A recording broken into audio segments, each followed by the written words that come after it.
பல்லடம் அருகே சொத்து பிரச்சினை காரணமாக தம்பியை தாக்கிய அண்ணன். சமூக வலைத்தளங்களில் வைரலாகும் வீடியோ. திருப்பூர் மாவட்டம் பல்லடம் அடுத்த கள்ளம்பாளையம் பகுதியைச் சேர்ந்தவர் ராமசாமி. இவருக்கு நாராயணமூர்த்தி, ராஜேந்திரன், ராசாத்தி, ராஜேஸ்வரி என 2 மகன், 2 மகள்கள் உள்ளனர். மனைவியை இழந்த ராமசாமி தனது மூத்த மகன் நாராயணமூர்த்தி உடன் வசித்து வந்துள்ளார். கடந்த 2017ஆம் ஆண்டு நாராயணமூர்த்தி லோன் வாங்குவதாக கூறி ராமசாமியிடம் அவர் பெயரில் இருந்த 98 சென்ட் நிலத்தை தனது பெயருக்கு மாற்றியதாக கூறப்படுகிறது.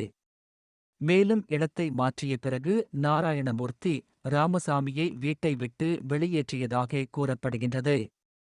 இதனை அடுத்து ராமசாமியின் மகள் ராசாத்தி மற்றும் அவரது கணவர் வடிவேல் இருவரும் ராமசாமியை பராமரித்து வந்துள்ளனர். 6 மாதம் கழித்து நாராயணமூர்த்தி ராமசாமியின் இடத்தை ஏமாற்றி அபகரித்து கொண்டதை அறிந்த ராசாத்தி மற்றும் அவரது கணவர் வடிவேல் ஆகியோர் திருப்பூரில் வருவாய்த்துறை அதிகாரிகளிடம் நிலத்தை அபகரித்தது குறித்து புகார் அளித்தனர். ராமசாமி அளித்த புகார் அடிப்படையில் விசாரணை மேற்கொண்டதில் நாராயணமூர்த்தி ராமசாமியை ஏமாற்றியது தெரியவந்தது. இதனை அடுத்து 2019ஆம் ஆண்டு அந்த பத்திரம் ரத்து செய்யப்பட்டது. இதனை அடுத்து தனது 98 சென்ட் இடத்தை ராமசாமி தனது மகன் ராஜேந்திரன் மற்றும் ராஜேஸ்வரி ஆகியோருக்கு உயில் எழுதி வைத்துள்ளார். இந்நிலையில் ராமசாமியின் இடத்தின் அருகே வசித்து வந்த அவரது மூத்த மகன் நாராயணமூர்த்தி அந்த இடத்திற்குள் யாரையும் அனுமதிக்காமல் பிரச்சனை செய்து வந்ததாக கூறப்படுகின்றது. நேற்று மாலை ராஜேந்திரன் தனது மனைவி சரண்யா மற்றும் குழந்தைகளுடன் தனது காரில் அந்த இடத்திற்கு சென்றுள்ளார். அப்பொழுது அங்கு வந்த நாராயணமூர்த்தி தனது மாமனார் பூபதி மற்றும் ஆட்களுடன் சேர்ந்து ராஜேந்திரன் மற்றும் அவரது மனைவி சரண்யா ஆகியோரை ஆயுதங்களைக் கொண்டு தாக்கியுள்ளார். இதில் ராஜேந்திரன் மற்றும் சரண்யா பலத்த காயமடைந்தனர்.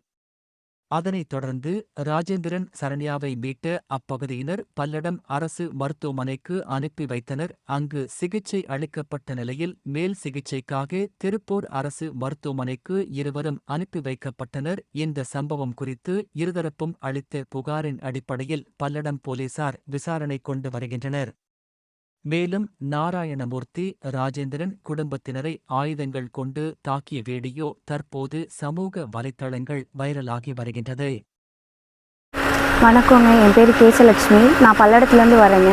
எங்கள் ஐயா பேர் ராமசாமி. எங்கள் ஐயா ரொம்ப நாளாக எங்ககிட்ட சொல்லிகிட்டே இருந்தாருங்க, நீங்கள் ஏன் வாடகை வீட்டில் இருக்கிறீங்க அப்படின்னு. எங்கள் ஐயா பேரில் இடம் இருக்குதுங்க. எங்கள் ஐயா பேரில் தான் எல்லாவோட பொதுவான சொத்துமே எங்கள் ஐயா பேரில் தான் இருக்குதுங்க. அங்கே போனதுக்கு இப்போ எங்கள் பெரியப்பா எங்கள் ஐயனோட இடத்துல தான் இருக்கிறாருங்க.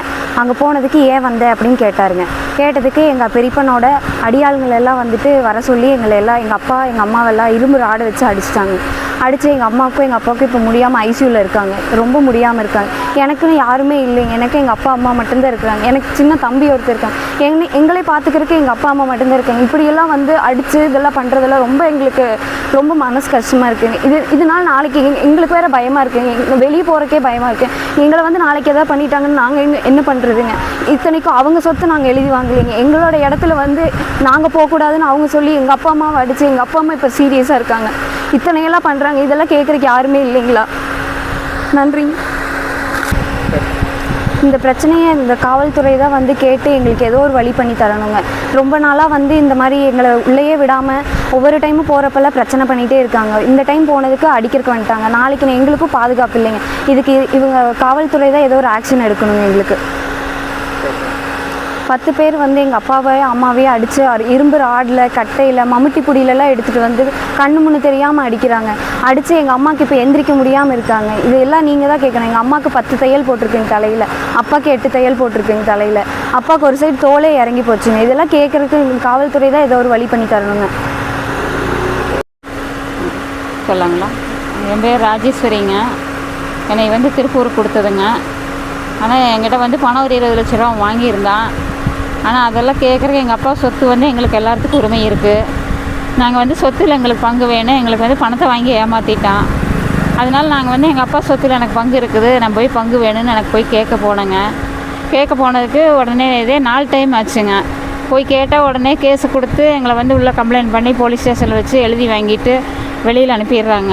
எந்த நடவடிக்கை இது வரைக்கும் எடுக்கலைங்க. அப்போ இதே மாதிரி ஒரு 4-5 டைமெல்லாம் நாங்கள் போய் வெளியில் வந்து எல்லாத்தையும் வாங்கிட்டு எங்களை வந்து வெறுந்தியாக வெளியே அனுப்புனது தான் மிச்சமாக இருக்குதுங்க. அதே மாதிரி நேற்று அப்படித்தான் உள்ளே போனோம். போய் எனக்கு எதாவது எங்களுக்கு ஒன்று பண்ணுன்னு கேட்டதுக்கு உடனே அவங்க மாமனார் வீட்டில் ஆளை கூப்பிட்டு அடியாளுகளெல்லாம் வச்சு எங்களை அடித்து கொலை முயற்சி ஏற்பாடு பண்ணாங்க.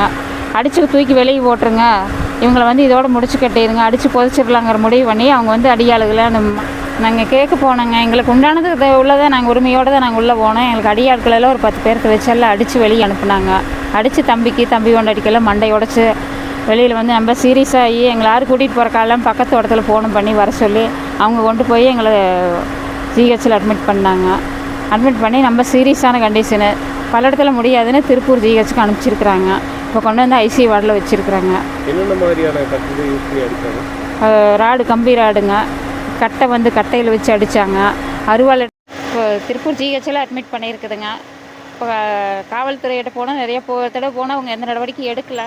இந்த தடவையாவது அவங்க வந்து தக்க நடவடிக்கை எடுத்து எங்களுக்கு உண்டான உரிமையுள்ள சொத்தை வந்து எங்களுக்கு வந்து தாழ்மையுடன் கேட்டுக்கொள்கிறேன். எங்களுக்கு தேவையானது வந்து அவங்க வாங்கி கொடுத்தாங்கன்னா மட்டும் போதுங்க. எங்களுக்கு வாழ்கிறதுக்கு வழி இல்லாமல் இருக்கிறோம். ஆனால் வந்து குடியிருக்கிறதுக்கு வீடு இல்லை, வாடகை வீட்டில் குடியிருக்கிறோம். எங்களுக்கு வந்து ஆனால் நாங்கள் வாடகை கொடுக்குறக்கு கூட வழி இல்லாத நிலமையில் இருக்கிறோம். எங்களுக்கு சொந்தமாக எங்களுக்கு உரிமைப்பட்டத இடத்த நாங்கள் கேட்குறோம். அவங்களுக்கு வந்து அவங்க சொத்தை நாங்கள் கொடுன்னு கேட்கல. எங்களுக்கு அதுக்கு வந்து காவல்துறை வந்து எவ்வளோ முயற்சி பண்ண முடியுமோ பண்ணி எங்களுக்கு வந்து தக்க நடவடிக்கை எடுத்து எங்களுக்கு உரிமைப்பட்டதை வாங்கி கொடுத்தா போதுங்க. அடியாட்கள் மேலே வந்து நீ தக்க நடவடிக்கை எடுக்குமாறு கேட்டுக்கொள்கிறேன்.